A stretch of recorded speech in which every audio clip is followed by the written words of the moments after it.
Lideramos el camino de la opinión pública y buscamos que la cultura del debate alcance consensos y soluciones a los problemas de nuestro país.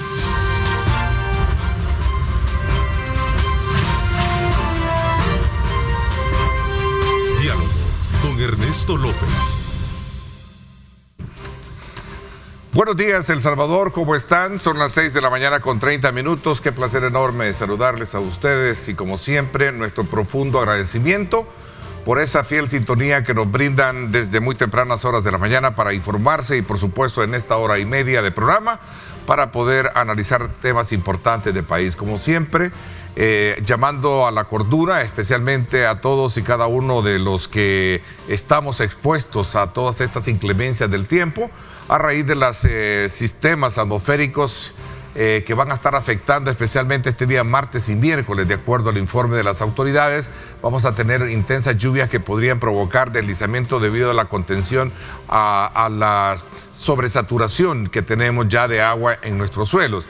Así es que advertimos y llamamos a tener mucha precaución, especialmente aquellos que se desplazan por carreteras. Ahora, cuando vean una tormenta, tomen en consideración precisamente el tema de las inundaciones. Si bien nuestra producción ahí tenía la imagen satelital que nos muestran estos sistemas atmosféricos que están predominando sobre la región centroamericana y que de acuerdo a las proyecciones que se tienen estarían entrando a nuestro país en las próximas horas. No hay clases todavía, como lo decían las autoridades, ¿verdad? A raíz de todos estos sistemas o de esta turbiedad que podemos ver en toda esta imagen satelital que nos están colocando. Así es que desde ya mucha precaución, nuestra solidaridad y precisamente para todos los afectados por estas lluvias. Esta mañana quisiera de alguna manera darles también a conocer que estamos dándole seguimiento a todos las consecuencias que está generando precisamente las inundaciones que han generado precisamente algunos ríos en las zonas específicamente del litoral y en el oriente del país. Así es que manténganse pendientes de nuestros programas. Este día vamos a conversar con el economista, el doctor William Pleitez. Vamos a aprovechar a hacer una lectura económica de país en el marco también de la presentación de su libro La economía salvadoreña luego de la independencia, ¿por qué estamos como estamos? Así lo titula, y de la cual pues quiero darle la más cordial bienvenida. William, gracias por acompañarnos, qué gusto tenerte acá en el programa. No, buen día, Ernesto, un gran gustazo estar aquí en este bonito programa. Bien, creo que es importante, William, antes de poder entrar a conocer el libro que tú recientemente presentaste, verlo en el contexto mismo de la realidad económica del país, ¿verdad? Cómo encaja y qué aspectos relevantes podemos de alguna manera verlos a manera comparativa de lo que realmente tenemos hoy en día y que se plasma en el libro. Sí, Ernesto, quizá en primer lugar decir, ¿verdad?, que una de las motivaciones que yo tuve para escribir este libro es que me llamaba poderosamente la atención, después de haber trabajado 15 años en el Programa de las Naciones Unidas para el Desarrollo, después como director ejecutivo de Fomilenio, que había países entre los de alto desarrollo humano con características muy diferentes, que de alguna manera como que conducían a romper paradigmas, porque a veces nosotros nos ponemos como nuestros propios bloqueos sobre las potencialidades que tiene un país. Me llamaba la atención que entre los países de altísimo desarrollo humano hay países grandes y ricos en recursos naturales, ¿verdad? Uno puede ver Estados Unidos, por ejemplo, ¿verdad? Hay otros, por ejemplo, que son grandes, por ejemplo, ¿verdad?, pero que tienen escasez de recursos naturales, ¿verdad? Uno puede imaginarse, por ejemplo, países como Japón, ¿verdad?, que no tienen casi recursos naturales. Hay otros países, por ejemplo, que fueron colonizadores, ¿verdad? Inglaterra, colonias Estados Unidos, ¿verdad?, Australia. Hay países, por ejemplo, que son grandes y tienen, por ejemplo, poca gente, como puede ser el caso de Australia. Hay otros que, por ejemplo, son pequeños, casi no tienen, como Singapur, que solamente tiene 700 kilómetros cuadrados y son densamente poblados. O sea, que en otras palabras, pareciera ser que todos esos elementos que uno tradicionalmente como las causas principales, realmente no lo son. Y entonces dije, bueno, pero ¿qué es lo que realmente marca la diferencia entonces entre unos países y otros? Ni siquiera los modelos económicos. Me llama la atención que teniendo una historia común y habiendo aplicado los mismos modelos económicos, hay una diferencia fundamental entre Costa Rica y los países del norte, de Centroamérica. Entonces dije, ¿cuál es la verdadera diferencia entonces? ¿O cuáles son las verdaderas diferencias? Yo logré diferenciar aproximadamente 8, ¿verdad? Okay. La más importante de todas estaba relacionada a que los países que más desarrollo han alcanzado son aquellos que han aprendido, han entendido que su verdadera riqueza está en su gente. Y han invertido, ¿verdad?, desde que se dieron cuenta intensivamente en la expansión de los talentos y capacidades de su población. Por eso es el título o el subtítulo, ¿por qué estamos como estamos? Exactamente. O sea, de alguna manera alguien me decía, bueno, entonces lo que hay aquí es un diagnóstico. ¿Tiene propuestas o no tiene propuestas el libro? Sí tiene una propuesta implícita. Aquí te voy a hacer una entrega del libro. Ernesto. Muchísimas gracias, te agradezco. Creo que entra a mi biblioteca personal, a nuestra biblioteca personal, para podernos ilustrar sobre él. Entonces te decía, es un libro que justamente de lo que se trata, por ejemplo, es un libro no escrito para economistas. Habla un poco, ¿verdad?, de historia porque se refiere después de la independencia, ¿no? Exactamente. O sea, tiene un, digamos, un desarrollo cronológico. Exactamente, vaya. Justamente, vaya, yo sentía que tenía como algunas ventajas para poder escribir este libro. El primero de ellos es que tenía una pregunta motivacional poderosa, la que tú has dicho, ¿verdad? Responder de manera relativamente sencilla por qué estamos como estamos es una cosa que llama la atención y de alguna manera como que le da rumbo. La segunda está relacionada a que yo venía con un enfoque que es el enfoque de desarrollo humano, el que trabajé, decía, 15 años en Naciones Unidas.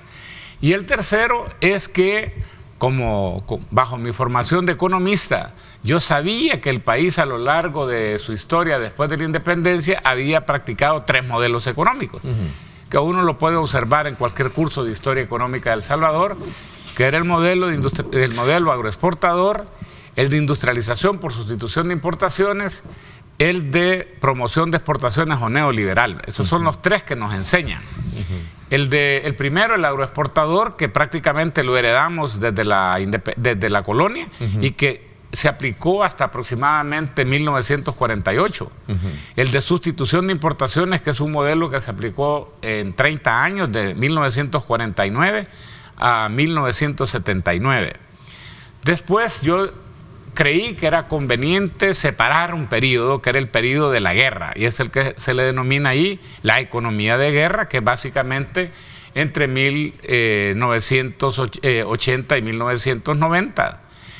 Después, entre el 90 y el 2004, es la vigencia plena del modelo de promoción de exportaciones, que yo le pongo unos puntos suspensivos y le pongo de mano de obra, porque lo que más hemos exportado desde entonces no es bienes y servicios, sino que gente.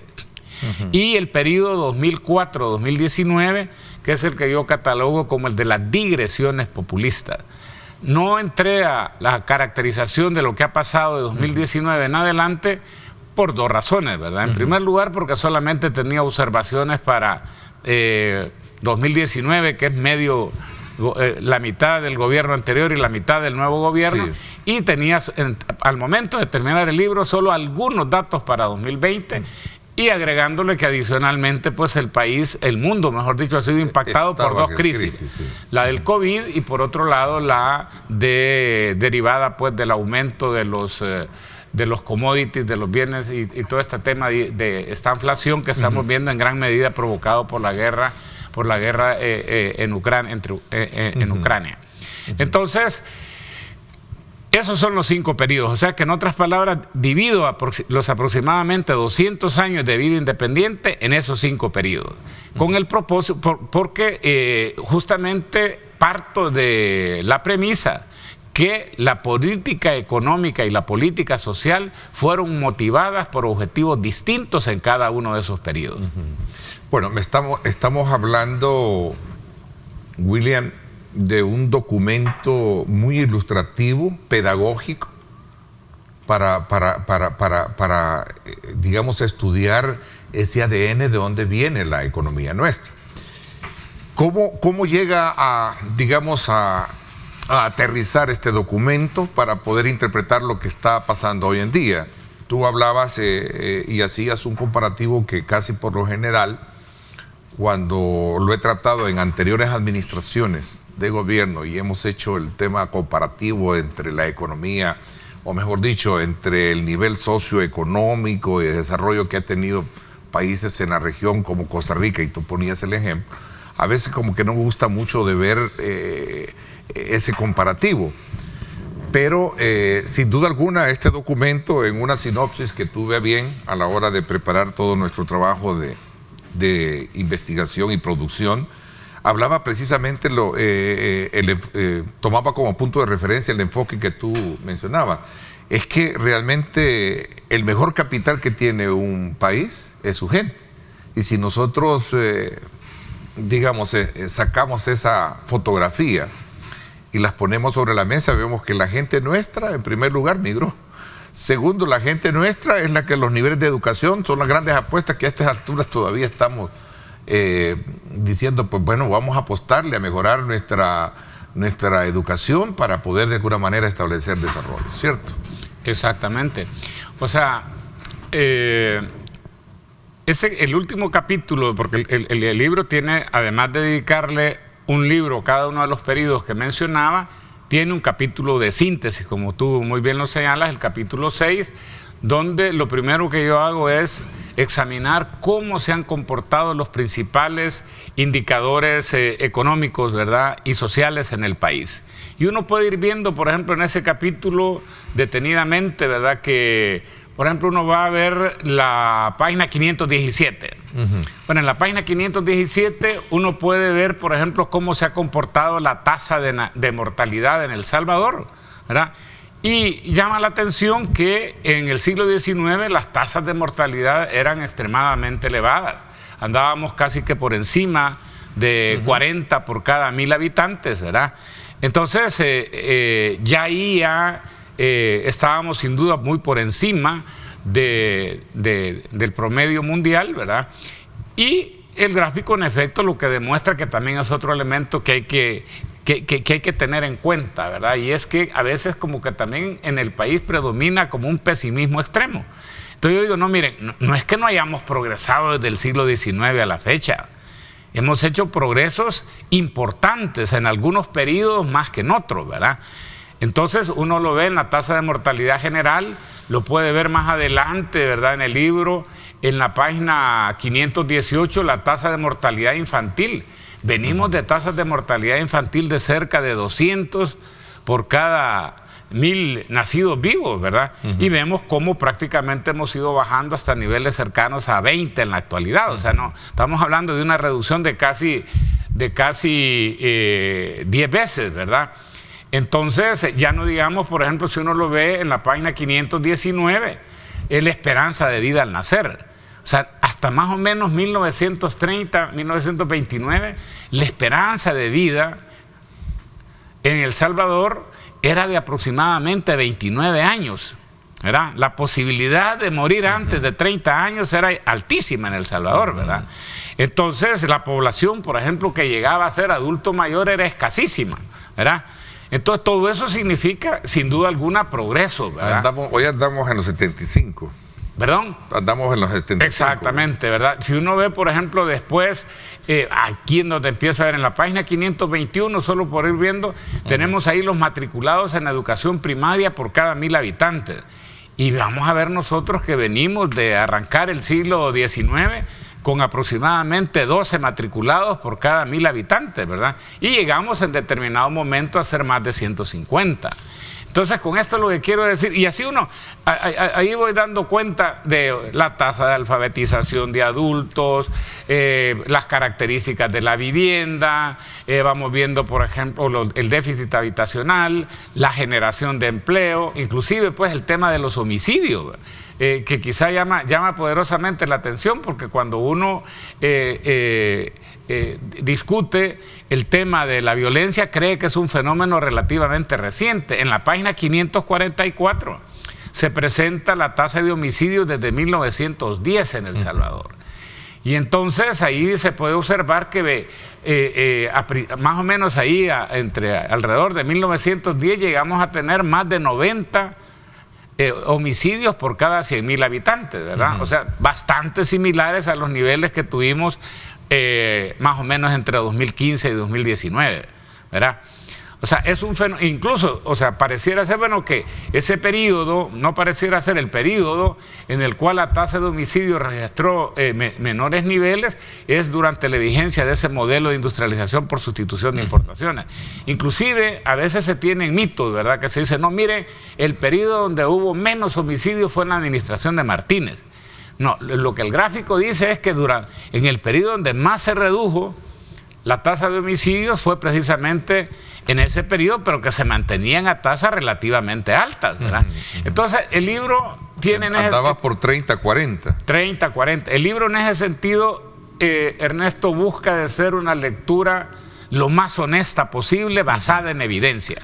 O sea, yo si algo he tratado en este libro es dejar que los datos hablen. Yo recolecto información, la sistematizo y por supuesto que a partir de la sistematización hago la interpretación correspondiente, pero sin darle demasiada relevancia a aspectos de tipo político. ¿Hay acciones propias en temas de políticas públicas que recomienda el libro? Claro, es decir, como yo decía en la segunda parte de ese capítulo 6, justamente ese se le llama los principales fallos de los modelos económicos aplicados en El Salvador. Porque la educación, que es el tema que he tomado como punto de referencia a mis preguntas, estuvo siempre presente en los discursos de los gobiernos anteriores, pero nunca fue una prioridad de apuesta, o si la fue, siempre fue algo que no logró tener, porque en el país, y no me dejarás mentir, y tal vez no quiero llevarte al análisis político, pero casi por lo general cuando se trazan proyectos, siempre tienden a perecer y no ser de mediano o largo plazo. Por ejemplo, un proyecto educativo de largo plazo. Siempre viene un gobierno, lo cambia, y eso de alguna manera ha sido un factor distorsionante. Mira, tus palabras iniciales parecieran parte del texto del libro, ¿verdad? Porque es que en realidad lo que uno observa es que ha habido como una tendencia reiterativa a articular un discurso donde temas como el de la educación siempre han sido ensalzados, ¿verdad? Han sido de alguna manera posicionados como que verdaderamente fueran la prioridad de los gobiernos en los diferentes modelos, ¿verdad? Aunque los datos probablemente reflejen una situación diferente. Igual ocurre, por ejemplo, en casi todos los modelos se ha prometido progreso, prosperidad, hasta alegría. O sea, es curioso cómo hasta la alegría parece como una promesa reiterada de los líderes durante la vigencia de los diferentes modelos. Fíjate que en el tema específico de la educación que es tan importante, en la página 551 uno puede ver una síntesis de lo que ha sido la distribución del gasto público por unidades primarias, o sea, entre los diferentes ramos del Estado, durante la vigencia de cada uno de los diferentes modelos. Y uno ahí se puede dar cuenta, por ejemplo, que durante la vigencia del modelo agroexportador, fíjate, a instrucción, así se le llamaba al Ministerio de Educación en la época, ¿verdad? La cartera de instrucción o educación, apenas se le dedicó el 6.1% del gasto público total, ¿verdad? Sin embargo, a salud el 4.2%, ¿verdad? O sea que de cada 100 pesos que gastaba el gobierno, porque así se denominaba la moneda, solamente 6 se dedicaban a educación y 4 a salud.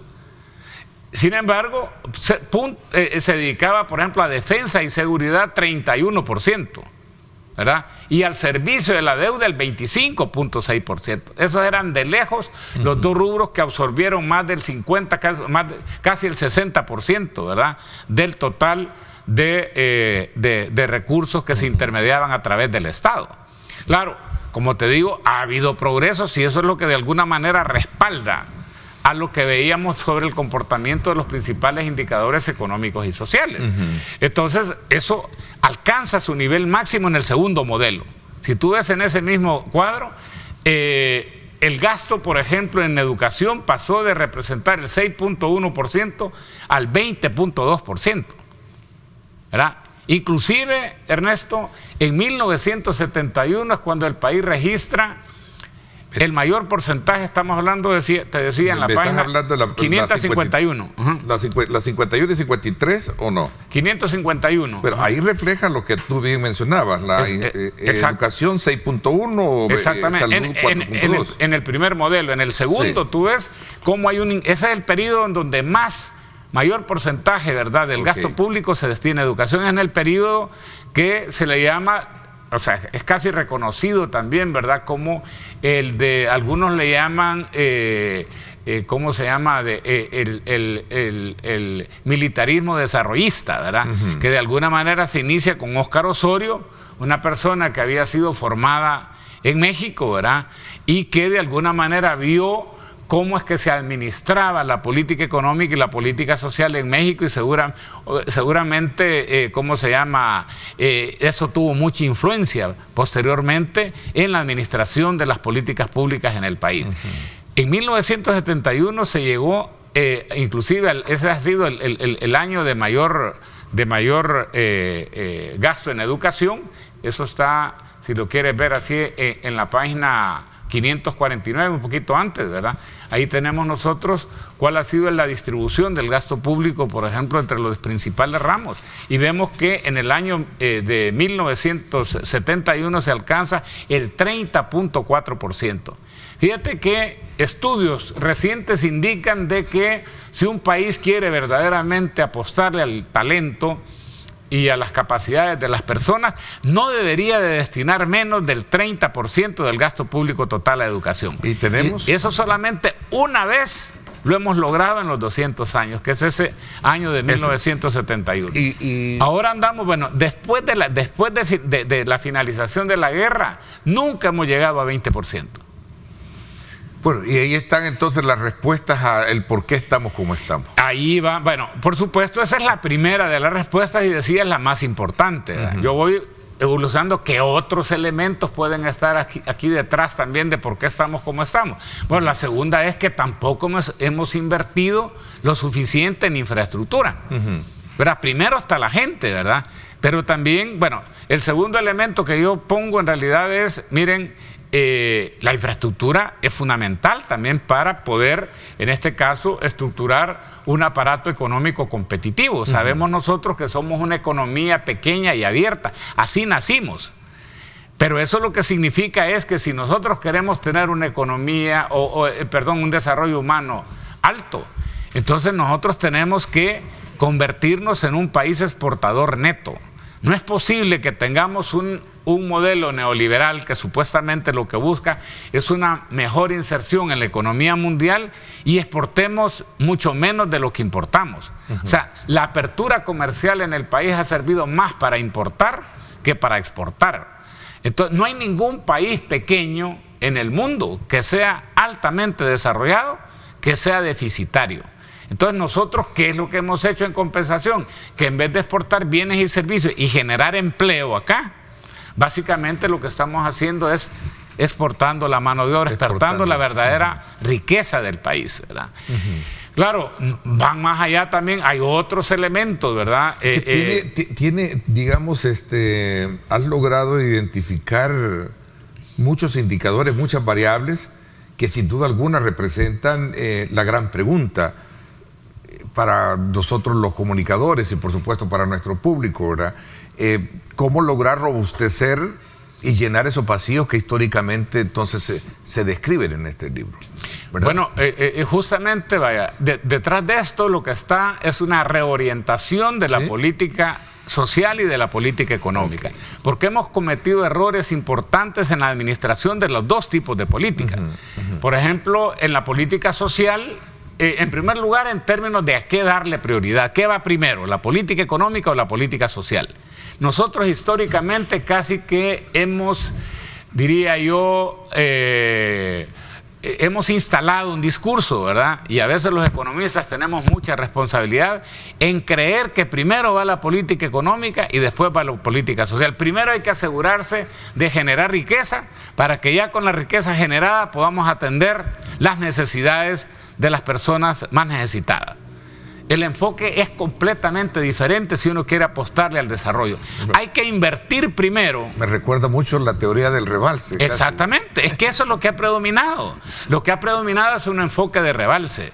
Un rebalse que nunca llega. Que nunca llega. Y nunca llegó, en el país nunca llegó. Quien revolucionó la política social, ¿verdad? En realidad la revolución de la política social comienza en el siglo XIX. Con Bismarck en Alemania, ¿verdad? Pero que después alcanza llamémosle así, su esplendor en los países nórdicos, que eran los más pobres de Europa continental y son los que de alguna manera empiezan a invertir, de alguna manera pues, empiezan a hablar de política social productiva, pero de invertir, no solo lo social, es invertir en política social en los primeros años de vida de las personas, es tener en cuenta el ciclo de vida. La batalla por el desarrollo se pierde cuando no se invierte oportunamente en salud y nutrición, que son las primeras, cuando la mujer sale embarazada, cuando nace el niño, ¿verdad? O la niña, ¿verdad? Después viene la vivienda y el hábitat, después viene la educación, ¿verdad? Porque de alguna manera de eso depende que tengamos una buena gente para que tengamos una buena economía. Exactamente. Solo después adquiere importancia la política económica. La reciente ley Nacer, Crecer Juntos que se aprobó en la Asamblea Legislativa, que va en ese sentido primario. Va en esa dirección, ¿verdad? O sea, los nórdicos dicen, miren, ya no los nórdicos, hoy dicen los premios Nobel de Economía y todo eso, dicen, no, miren, el cerebro se desarrolla en un 95% en los primeros 1000 días de vida. Por eso los 3 primeros años son fundamentales, ¿verdad?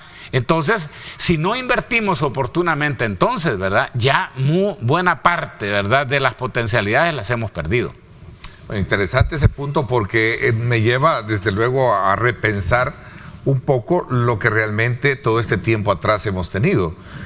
Un descuido precisamente desde la base primaria, de lo que tú estás hablando, identifica muy bien bajo esa teoría nórdica, sobre lo que realmente hoy en día tenemos. O sea, tenemos una desproporcionalidad, no solo en la parte de presupuesto, que obviamente es otro tema que fíjate que no puede visibilizarse a la hora de hablar de una política pública. Una de las críticas precisamente que yo hago en la parte de la evaluación de ese periodo que le llamo de las digresiones populistas, ¿verdad?, es justamente como un predominio de las políticas simbólicas de atención a la pobreza. O sea, la política social, más bien, en vez de ser una política al servicio del desarrollo, es una política remedial. Cuando tú, por ejemplo, comienzas a apostarle ya, por ejemplo, a temas como, por ejemplo, las transferencias monetarias condicionadas, cuando estás, por ejemplo, con la entrega del paquete agrícola, el vaso o sea, son políticas que de alguna manera estás ya tratando de corregir los estragos derivados de no haber invertido oportunamente en las capacidades de las personas. Sí. Por eso es que estamos como estamos. Por eso estamos como estamos. Dice el libro. Voy a hacer una pausa comercial. Te decía de alguna manera que tras esa descripción que hace, cuáles son, digamos, las recomendaciones que se tienen en aspectos como, por ejemplo, un factor social que ha golpeado fuertemente el desarrollo del país, y tú lo mencionabas, y hablamos de la educación, ¿no? Es el tema de la migración. Exactamente. ¿Verdad? Entonces, pero para lograr detener, al menos algunos especialistas en estos temas, y vaya el recuerdo como lo hacía recientemente en mi programa de radio, a Juan José García, que era un estudioso muchísimo de eso, y Dios en gloria lo tenga. Siempre nos preguntábamos, bueno, los factores de la migración tienen varios componentes. ¿Los lee este análisis? Claro, no, vamos a hablar de eso cuando es fundamental. ¿Te parece? Vamos a la pausa, son las 6:59. Gracias por estar con nosotros.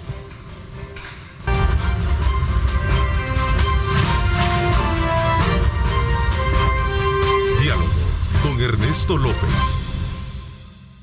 Bueno, gracias. Continuamos con el doctor William Pleitez en el análisis actual de la presentación de un libro que prácticamente nos da el ADN de cómo ha venido siendo, digamos, tratado el país desde varios ángulos, ¿no? Tomando como punto de referencia varios estados de la economía, lo social y por supuesto lo político, porque lo mencionas también ahí, ¿verdad? Desde el punto de vista, lo mencionabas anteriormente.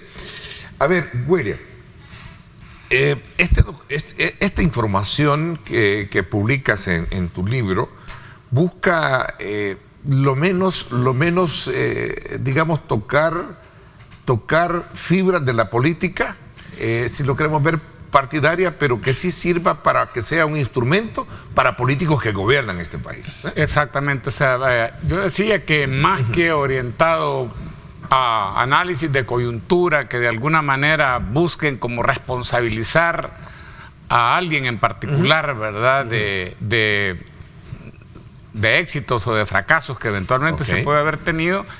Aquí el análisis es un análisis más estructural, un análisis que lo que busca es como iluminar a los tomadores de decisión para decir, bueno, aquí están las teclas que tenemos que tocar, que tenemos que mover para lograr una suerte de cambio de rumbo en lo que ha sido la trayectoria, ¿verdad?, de los principales indicadores económicos y sociales en el país. A ver, la migración, regresemos un poco y tengo unas preguntas acá, fíjate que nos están haciendo nuestros, y voy a trasladárselas porque me está diciendo Ernesto, un poco antes de llegar al tema de la migración. Está bien, es correcto lo que menciona tu invitado, dice un televidente, y hace referencia muy en particular de que si el libro hace énfasis a uno de los grandes males que también ha afectado la economía del país y por las cuales no se han logrado concretizar inversión en lo social, el tema de la corrupción, por ejemplo. Vaya, fíjate que buena pregunta. Para serte franco, no es un tema abordado. Yo diría que es un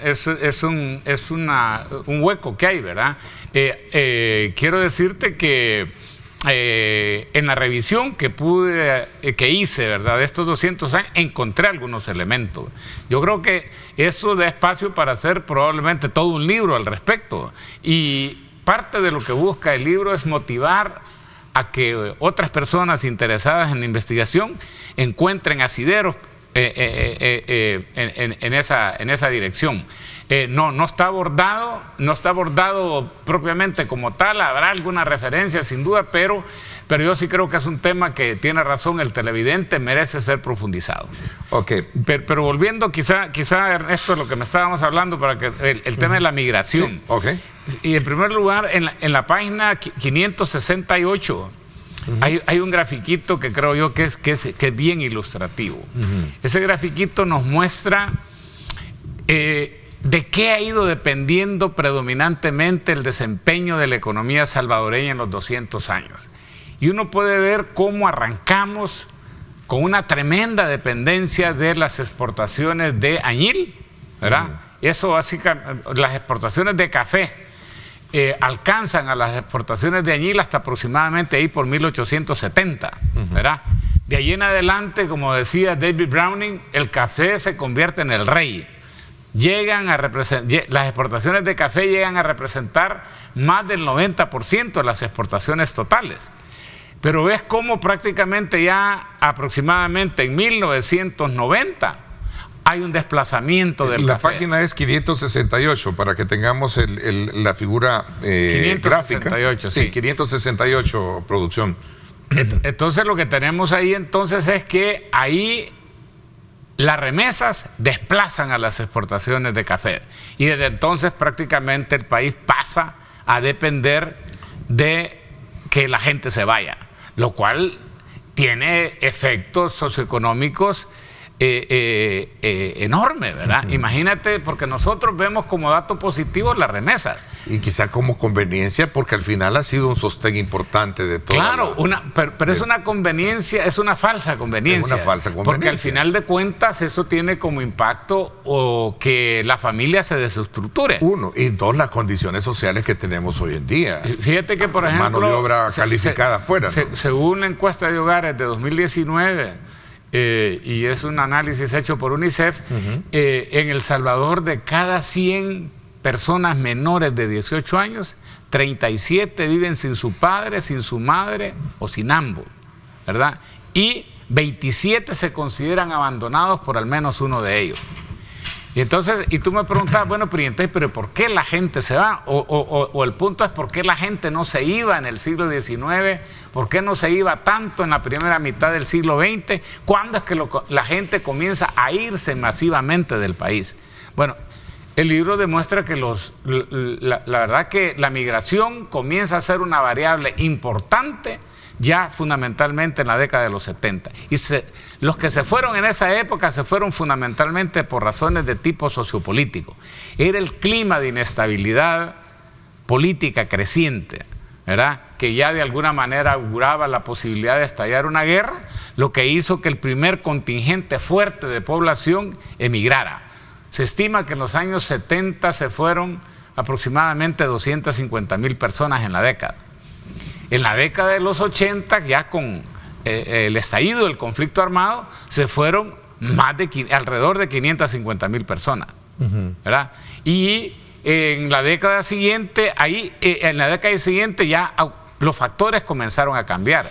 Ya la gente no se iba por razones sociopolíticas, sino que también por reunificación familiar y porque los primeros migrantes habían demostrado que las posibilidades de progresar en términos socioeconómicos eran mucho mayores, principalmente en Estados Unidos, que acá. Concurro de nuevo a el enfoque que tú hacías, que a veces el error y en la cual asumen mea culpa algunos en algún momento, algunas posturas económicas o de economistas, es estar pensando que primero hay que resolver la economía y después lo social. Cuando hablamos del tema de la inmigración, uno de los principales, creo que ahí conjugan los dos problemas, ¿no? Exactamente. O sea, ahí vemos una variable medio rara en el sentido de que la gente emigra porque no tiene trabajo. Exactamente. ¿Sí? Y no hay trabajo porque la economía, o sea...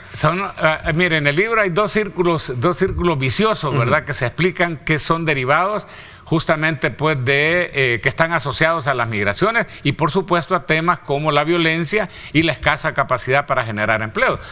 Yo digo, miren, en El Salvador tan poca importancia se le daba al empleo que nosotros no reparamos, pero yo proporciono estadísticas que muestran ahí que durante las administraciones de Molina y Romero se generaron más empleos promedio por año que en las administraciones Flores, Saca, Sánchez Serén y Funes.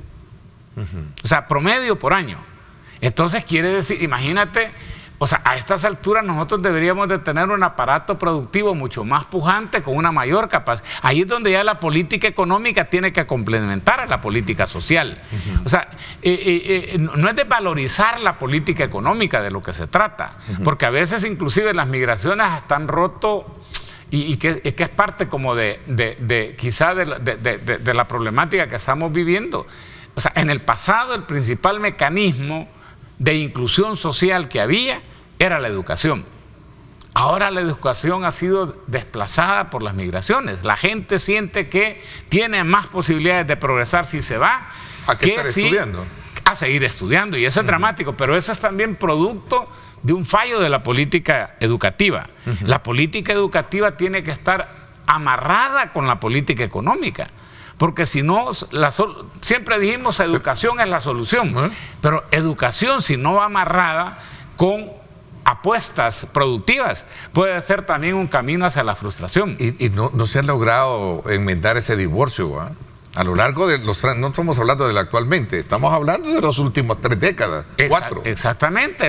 Mira, eso es uno de los principales fallos de la posguerra. Y la economía. Pero eso tiene razón, eso tiene cierto asidero, Ernesto, y es del tema que quizá menos se habla, de el desmantelamiento del aparato de planificación en el país.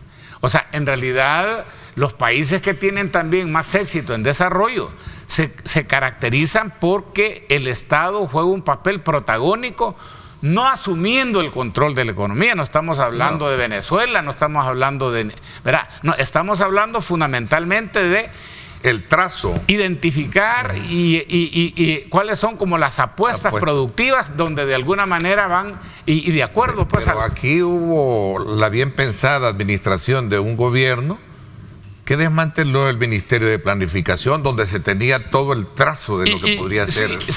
Sí, y en honor a la verdad, el desmantelamiento de la capacidad de planificación en el país inició con la guerra.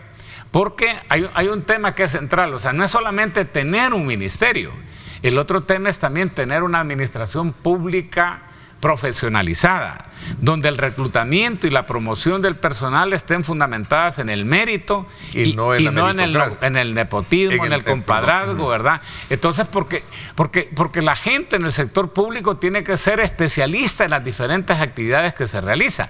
En países como Singapur es más prestigioso trabajar en el sector público que en el sector privado.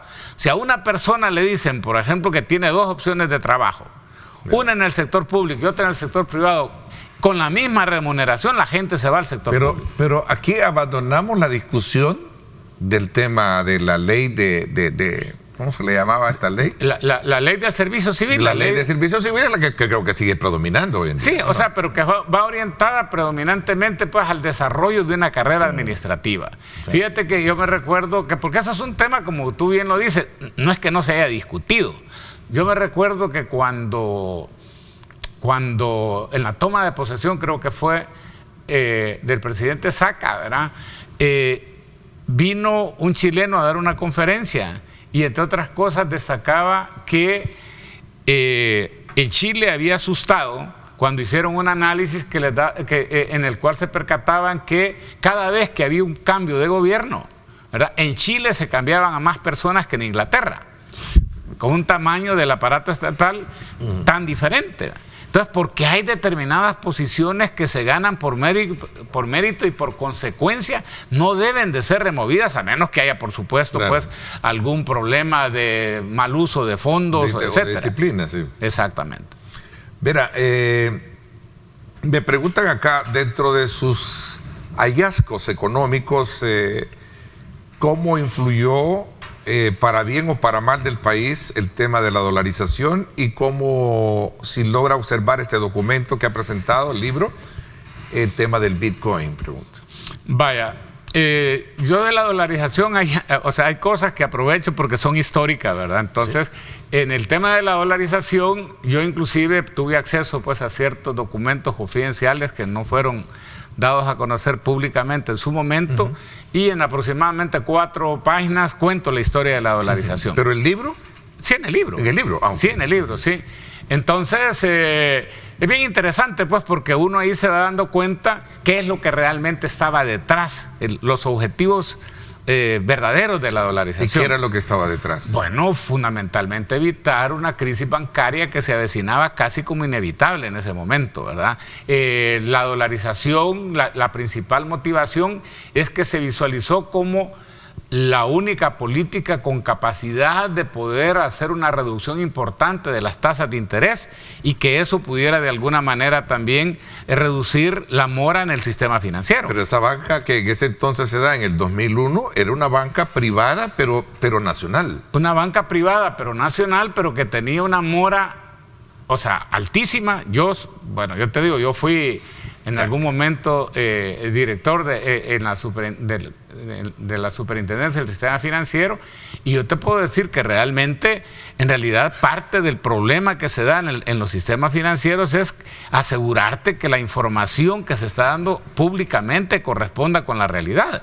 Tú sabes que dentro de los créditos hay créditos tipo A, B, C, D y en función del riesgo, ¿verdad? Me desayuno esta mañana ese mal recuerdo de ese término de saneamiento bancario, ¿verdad? La inyección de todo capital y compras que... Exactamente. Entonces, pero fíjate lo que pasó, ¿verdad? Como consecuencia de la dolarización, el conjunto de bancos que integraban el sistema financiero del país se estimaba que tenían un valor un poquito inferior a $1.000 millones en la época. 6 años después valían 7 veces más. Bueno, y Bitcoin no lo toma, como te decía, no llegas ahí todavía. O sea, yo terminé la investigación, terminé el libro más o menos ahí por agosto del año pasado.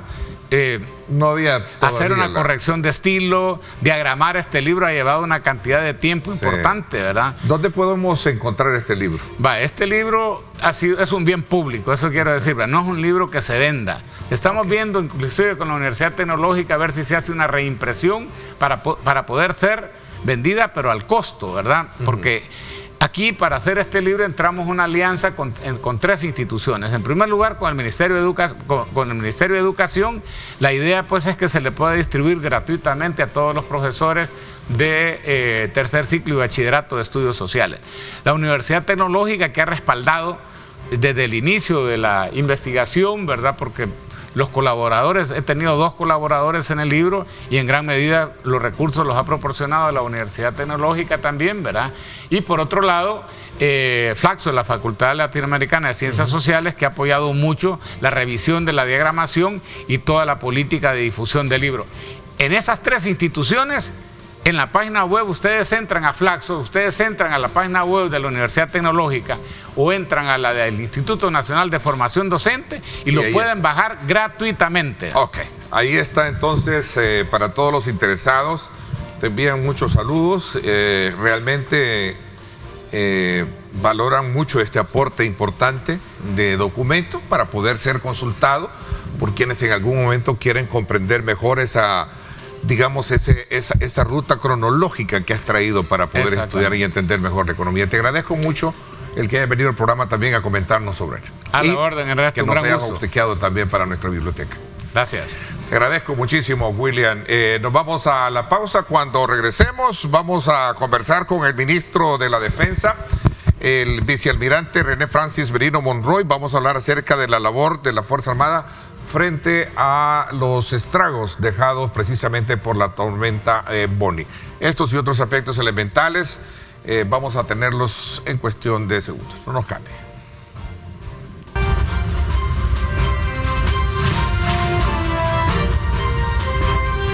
Diálogo con Ernesto López. Bueno, gracias nuevamente por estar con nosotros. Quiero darle la más cordial bienvenida al vicealmirante René Francis Merino Monroy, ministro de la Defensa. Gracias, ministro, por estar con nosotros esta mañana. Buenos días, Ernesto. Buenos días a la población que nos sintoniza y que obviamente quiere informarse de la situación que se está viviendo en nuestro país. Ministro, hemos visto a la Fuerza Armada muy activa ante esta temporada invernal. ¿Cuál es la valoración y el balance que se tienen de las actividades? Bien, la institución Fuerza Armada, que es parte integral de la Comisión Nacional de Protección Civil, se integra al Sistema Nacional de Protección Civil.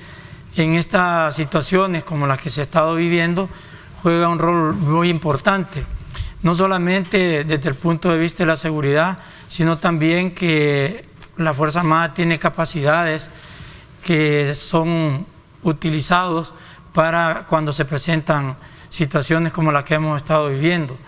La institución no solamente está hecha para situaciones de guerra, sino que nuestra organización y nuestras capacidades permiten, porque la misma Constitución así lo establece, que nosotros demos apoyo a la población en caso de desastres naturales o generados por el hombre, diferentes clases de desastres.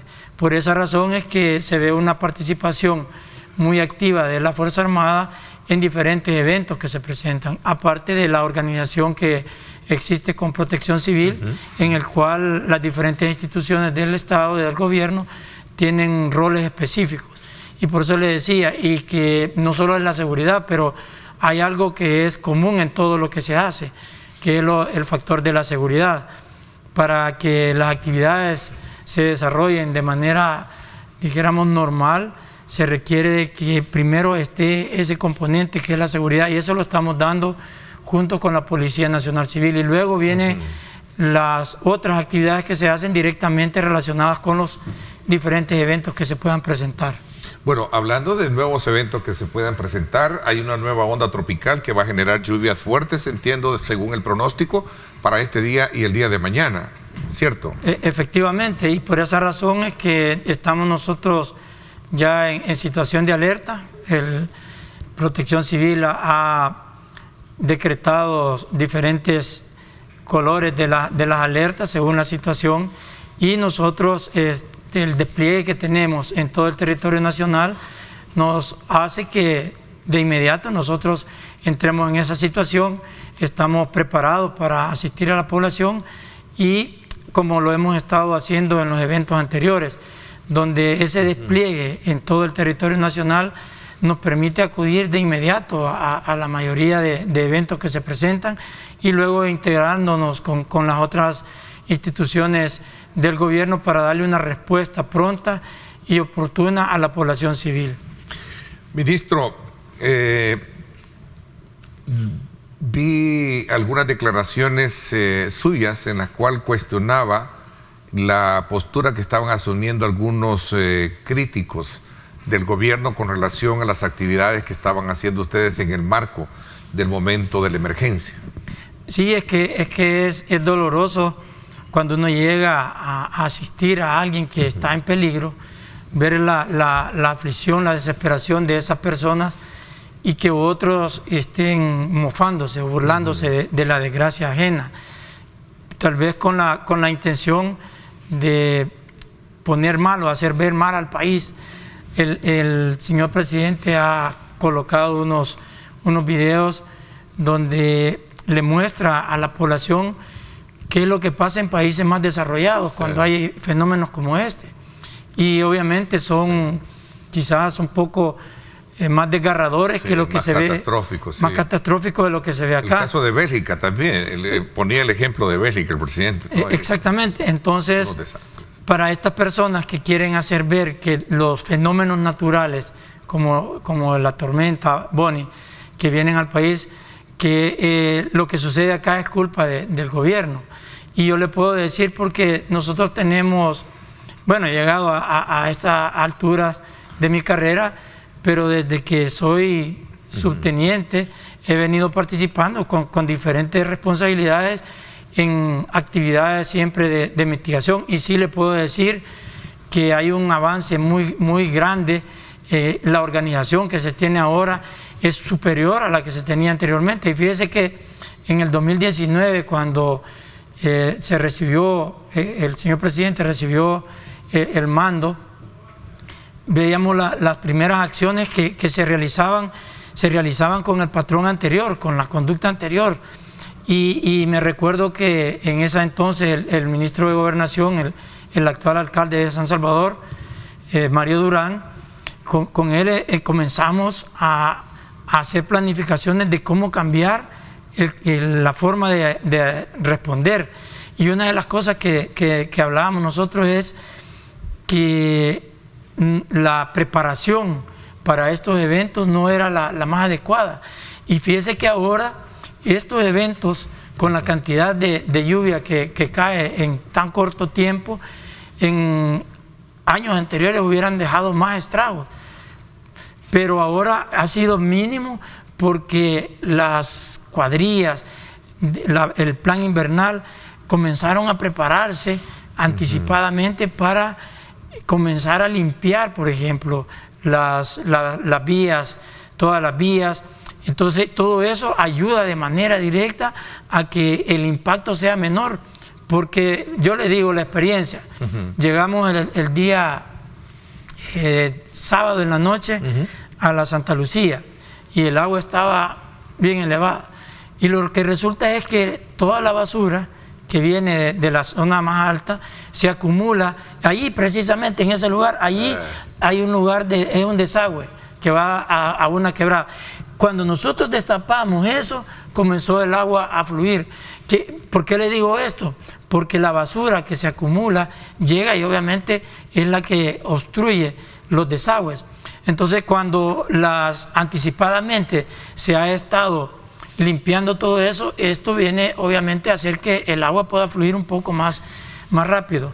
Es decir que cuando la gente quiere atacar al gobierno de estas cosas que suceden ahí, yo les digo que vean al pasado cómo fue la situación. Claro.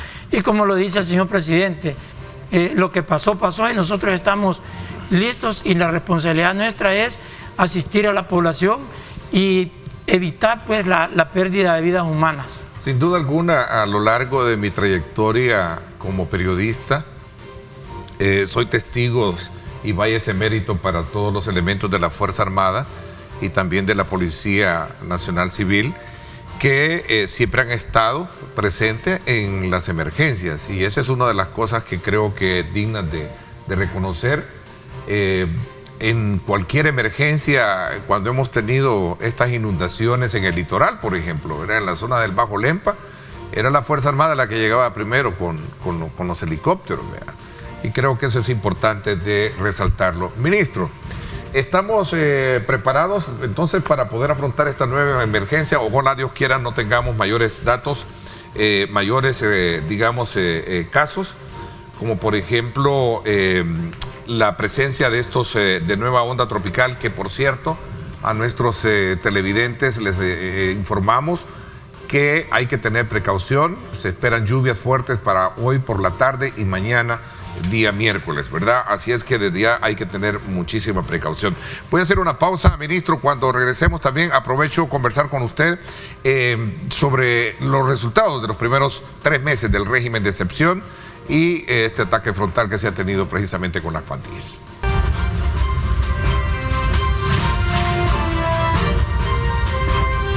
Diálogo con Ernesto López. Dejé planteado el tema, ministro, relacionado con la evaluación de los primeros 3 meses del régimen de excepción.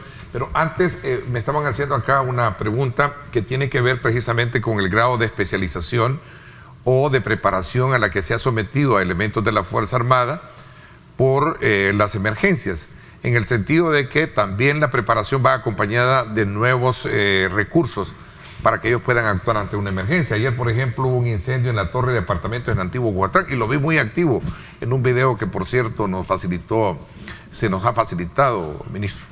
Sí, lo que usted mencionaba, la participación de la Fuerza Armada en años anteriores, que hemos estado en todos los eventos, algo que viene a marcar la diferencia es el equipamiento que ahora se le está dando a la institución para poder integrarse a las otras instituciones del gobierno. Y efectivamente anoche hubo un incendio en esas torres, en Cumbres de San Francisco, en los cuales se evacuaron a 68 personas de ese lugar. Se llevó también asistencia con sanidad militar. Tuvimos la ambulancia del hospital militar, una de las ambulancias del hospital militar, y precisamente colaboró con una persona. Se le administraron 15 minutos de oxígeno porque habían estado expuestas al humo. Y también hemos colocado seguridad en ese lugar, aquí con elementos del Cuerpo de Bomberos en el último piso, haciendo un despeje de todas las habitaciones por alguna persona que pudiera estar atrapada. Y esto es porque el Sistema Nacional de Protección Civil respondió de manera oportuna a esa situación. En cuestión de minutos estaba, como ustedes pueden observar, estaban todas las instituciones que tienen capacidad para poder responder ante esta situación. Y aquí decirles que la Fuerza Armada, dentro de sus ramas y sus especialidades, tiene también capacidades para poder evacuar rehenes o personas que queden atrapadas en situaciones como esa. Por esa razón es que nosotros nos integramos en esta en esta situación, y eso es lo que yo le mencionaba en un principio, que las capacidades de nosotros están para acudir en apoyo a la población ante cualquier situación, ante cualquier desastre natural o generado por el hombre. Ministro, la emergencia no ha, digamos, ha creado espacios para descuidar también el plan de apoyo a la Policía Nacional Civil y ese ataque frontal directamente a la delincuencia, sobre todo en el marco de los 3 meses, le decía, de la valoración que se puede hacer de los 100 días del régimen de excepción. Nosotros continuamos con la ejecución del plan control territorial. En el régimen de excepción lo seguimos ejecutando, seguimos haciendo ubicaciones de delincuentes, y también el hecho de que el resto de instituciones puedan realizar este trabajo en la emergencia de manera segura es debido a que hay ese apoyo de las instituciones de la Fuerza Armada y la Policía para esa seguridad. Y fíjese que ahí en el Granjero, en la comunidad del Granjero, nos decía unas personas del lugar que en verdad en años anteriores que han tenido estas emergencias no se les había dado una respuesta tan inmediata como la que vieron ellos el día sábado en la madrugada, y esa seguridad que se siente. También las personas ahora tratan de siempre de ellos estar en los lugares donde ellos viven porque ahí están sus pertenencias, pero ante situaciones así difíciles por lo menos ya no se van preocupados de perder sus pertenencias. O sea, la estrategia de seguridad y el régimen de excepción digamos, no se han visto afectados o limitados debido a esta emergencia. No, al contrario, y los resultados globales de todo lo que hace el gobierno es el producto de la integración y del buen uso y empleo de todos los recursos que tiene a su disposición. Aquí se conjuga seguridad, medio ambiente, protección civil, gobernación, salud, todos los ministerios integrados. Si usted ve en el caso de educación, hay una alerta temprana, se suspenden las clases porque esto lo que hace es evitar exponer tanto a los niños como a los padres que van a dejar a sus hijos a las escuelas, y por eso es que hay estos resultados, porque estamos todos integrados. Es decir, que nadie puede decir que hace más trabajo que otros, todos aportan para salvaguardar la vida de los salvadoreños. Y fíjese que yo le mencionaba dentro de los apoyos que da la institución, y el día domingo en la conferencia de prensa yo les mencionaba los recursos que hemos puesto a disposición, aparte de todo el personal que está directo en el plan control territorial, que a este momento son 18.500. Nosotros tenemos a este día 1.900 efectivos más apoyando la emergencia. Y yo les mencionaba los recursos, teníamos 2 embarcaciones en la colonia Santa Lucía, tenemos los vehículos, y también yo mencionaba las embarcaciones que están en el mar. Y fíjese que el día domingo, para amanecer lunes, se hizo el rescate de una embarcación en la cual venían 11 personas, entre ellos 5 niños que estaban ya a la deriva en mal tiempo. Entonces, la organización que tiene la Fuerza Armada junto con otras instituciones del gobierno son las que permiten salvar la vida de muchos salvadoreños que quedan expuestos a estas inclemencias del tiempo. ¿Cómo van todo el proceso de indagación, investigación sobre lo sucedido o lo acontecido en Santa Ana, por ejemplo, con la muerte de los agentes policiales y un oficial? Bien, en ese caso fueron capturados los hechores.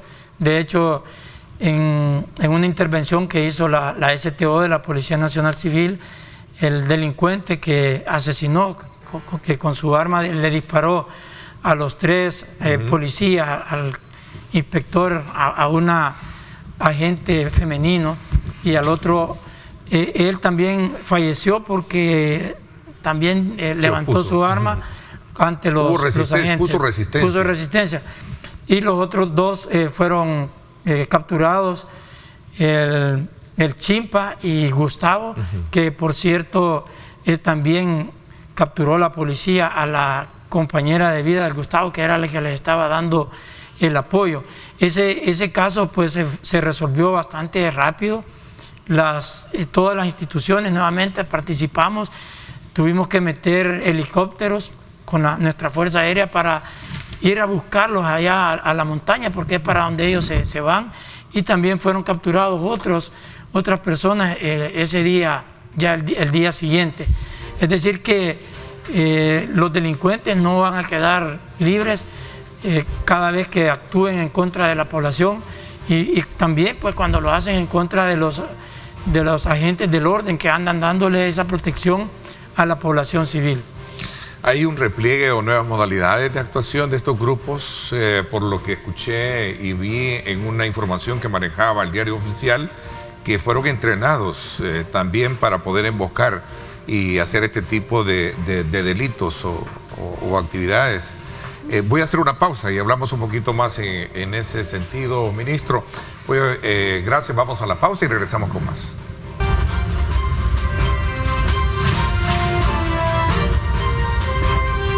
Diálogo con Ernesto López. Gracias por estar con nosotros en esta parte del programa donde estamos haciendo una evaluación de los primeros 3 meses del régimen de excepción y los resultados que ha dado este ataque frontal contra grupos terroristas por parte de las autoridades. Ministro, estos operativos para desmantelar campamentos de estos grupos también conlleva a plantear la pregunta si que cada vez más existe un entrenamiento o especialidad en estos delincuentes. Sí, el mismo hecho que mencionaba allá en Santa Ana, donde asesinaron a los 3 elementos de la corporación policial, nos indica que tienen la preparación para poder e intentar enfrentar a la autoridad. Y ante esa situación, pues nosotros seguimos cumpliendo con todos los protocolos de actuación, siempre respetuosos de nuestra doctrina en derechos humanos, pero que por sobre todo eso están los derechos de la población que es víctima de estos delincuentes. Nosotros en este momento estamos bien focalizados, ya hablamos que no hemos descuidado la parte de seguridad. El día de ayer también hubo otra agresión ilegítima en San José Villanueva. Hubo enfrentamiento. En la cual unos delincuentes atacaron una patrulla de la Fuerza Armada y falleció un delincuente que estaba con su arma, por cierto.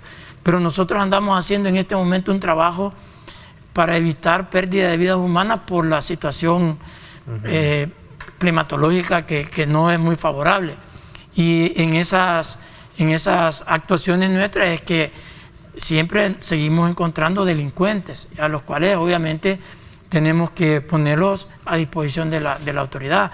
Pero en este momento lo que más nos interesa a nosotros es proteger la vida de los salvadoreños, que puede afectar a cualquiera. Usted puede ver una situación que se presenta como la de anoche, que en un sector que no es aparentemente vulnerable. Sin embargo, están expuestos a cualquier situación. Entonces, el gobierno del señor presidente Nayib Bukele está preparado para responder ante cualquier situación, pero más cuando ya sabemos que hay un peligro, como el caso de lo que estamos esperando. Ojalá que no pasaran esas tormentas por el país, pero toda la tecnología, los pronósticos indican que van a haber tormentas y sabemos la vulnerabilidad de nuestro país. Las tierras están saturadas por las tormentas anteriores y eso es lo que precisamente estamos nosotros previendo, y por esa razón es que nos hemos acuartelado. Aquí hay una pregunta que formula un televidente y dice: ministro, ¿cuáles son? Hay investigaciones que dictan, me imagino que eso quiso preguntar, que dictan que estos grupos delincuenciales buscan convertirse en una guerrilla. Bueno, el presidente lo dijo, ¿verdad? Sí, el mismo estilo, quieren darle finalizar este problema de la misma forma que lo hicieron anteriormente. Y por esa razón es que estamos preparados para responder ante cualquier actitud que tomen ellos. El señor presidente ha venido proporcionándonos los recursos a las instituciones necesarios para ser eficientes y responder adecuadamente ante cualquier situación que, como digo yo, ponga en riesgo la vida del pueblo de los salvadoreños. Preguntan también acá sobre nuevas herramientas, entiendo que son nuevos fusiles, ¿no? Nuevo material con la cual se le ha dotado a los elementos de la policía, modernos. Sí, bueno, ya estamos también... En referencia creo que son los vehículos a lo que él dice, ¿no? Bueno, son vehículos, ya vimos los vehículos Yago, esos se hicieron al gusto al cliente. Nosotros pedimos el diseño, cómo queríamos que se fabricaran, y así se nos han entregado. Los hemos estado utilizando, son útiles para cualquier situación que se nos presente. Y también lo que hablaba del armamento, estamos recién haciendo la sustitución del armamento que se utilizó en el conflicto armado, ya está totalmente obsoleto. También le decía que estamos adquiriendo cámaras que con otra tecnología, para que el soldado no se distraiga filmando o viendo dónde se encuentra el delincuente, sino que la cámara va obteniendo toda la información y se la va pasando a otro operador que está atrás viendo lo que está captando esa cámara. Son tecnologías que nos permiten mayor capacidad, mayor eficiencia ante cualquier situación que se presente. Lo que yo le digo, por ejemplo, al día de ayer, ante esa situación, nosotros también tenemos equipos de respuesta ante situación de incendios. Específicamente la Fuerza Armada, la naval, tiene esa capacidad, porque nosotros, cuando vamos en un buque, póngale un buque mercante. En los buques mercantes se transporta todas las mercancías, de cualquier tipo de mercancías, se clasifican de la 1 a la 9 las mercancías peligrosas. Y esas son ciudades flotantes donde, al haber un conato de incendio o cualquier situación, todos los tripulantes tienen que tener la capacidad de poder responder. Entonces nosotros estamos dando equipamiento a la Fuerza Armada para que pueda responder ante esa situación. Ministro, hay, dice acá, una situación de mejorar el presupuesto para los agentes, para los efectivos militares. Aquí me dicen agentes policiales, pero entiendo que quieren preguntar sobre los soldados y todos los efectivos. Sí, de hecho ya hay una mejoras en los salarios de ellos. Cuando llegó el señor presidente de la República, fue lo primero que preguntó.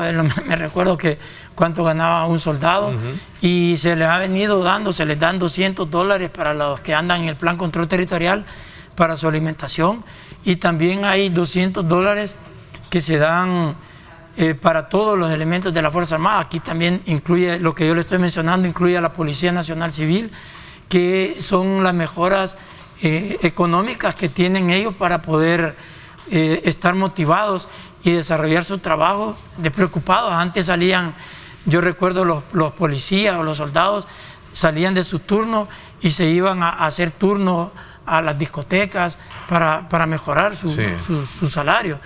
Pues ahora ya yo creo que con lo que se les ha aumentado, pues ya ellos se exponen menos también a esos trabajos, aparte de todo el equipamiento y las mejoras que se están haciendo en las instalaciones. Todavía falta mucho que hacer, pero estamos trabajando, estamos mejorando las instalaciones donde ellos descansan, les está dando mejor equipo, uniformes. Cuando hay tormentas, por ejemplo, después que termina los rescates, nosotros terminamos totalmente mojados. Claro. Entonces, ¿qué pasa si no tienen más de un uniforme?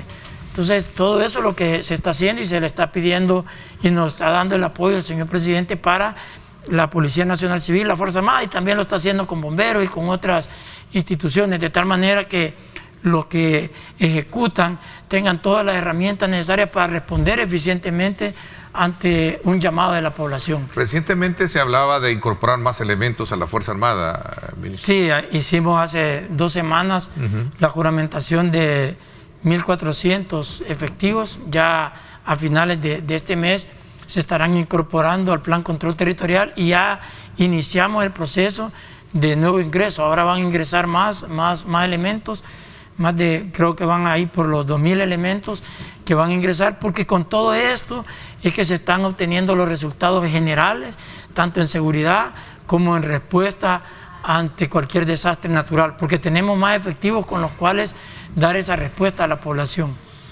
Bueno, ministro, el tiempo se nos fue. Quisiera agradecerle el que nos haya acompañado esta mañana y nos haya dado, desde luego, el balance de las actividades que ha hecho la Fuerza Armada, no solo desde el punto de vista del régimen de excepción y el trabajo operativo que ha tenido, sino también con atender las emergencias debido a esta situación climatológica del país. Bueno, gracias a usted y a la población.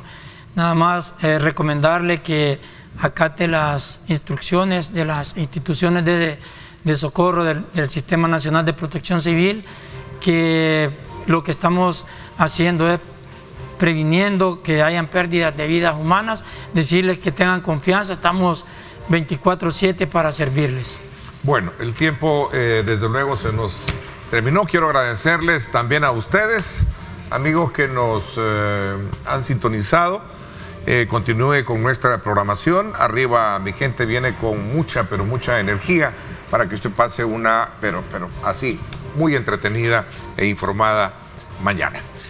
Gracias por mi parte. Esto es todo por hoy. Pásenla bien y, como siempre, recuerden lo más importante: amar a Dios sobre todas las cosas. Lideramos el camino de la opinión pública y buscamos que la cultura del debate alcance consensos y soluciones a los problemas de nuestro país.